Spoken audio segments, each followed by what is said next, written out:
People that appeared on my cardiovascular program, and because I've never had heart problems, I couldn't speak to it as an authority, so I interviewed many people and then took programs and interviews from them. And they were taking medication. There's one of two kinds that are offered by the medical profession. One of them is called dilators. What they do is open up the capillaries at the end of the arterial system so that the blood can get through and get back to the heart, so it can keep the blood pressure down to 120/80. That's where it should be, in that area. Or the other one is called diluters, blood thinners, aspirin, etc. If you're taking aspirin, you're taking a medication for high blood pressure. I don't care how simple you call it, plus aspirin can burn your stomach and so on. I don't have to tell you all that, you know that stuff.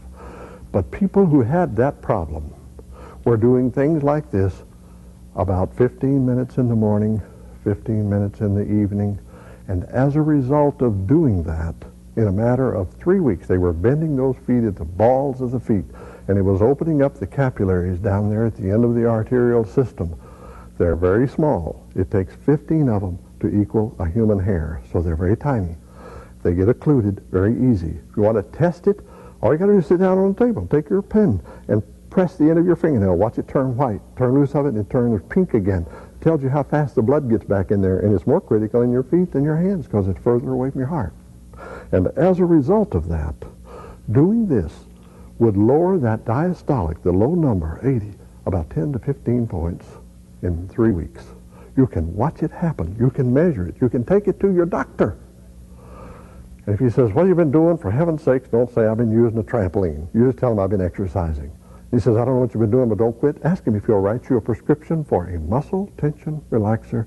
Use as directed daily. Sign that. Put a copy of your bill together with it, mail it into your hospitalization insurance, and they'll reimburse you for it.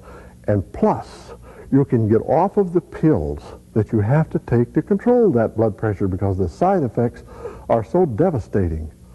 Most of the people who take them cannot have sex anymore until you get off of the pills. That's some of the side effects. This will help you to get your family life back together.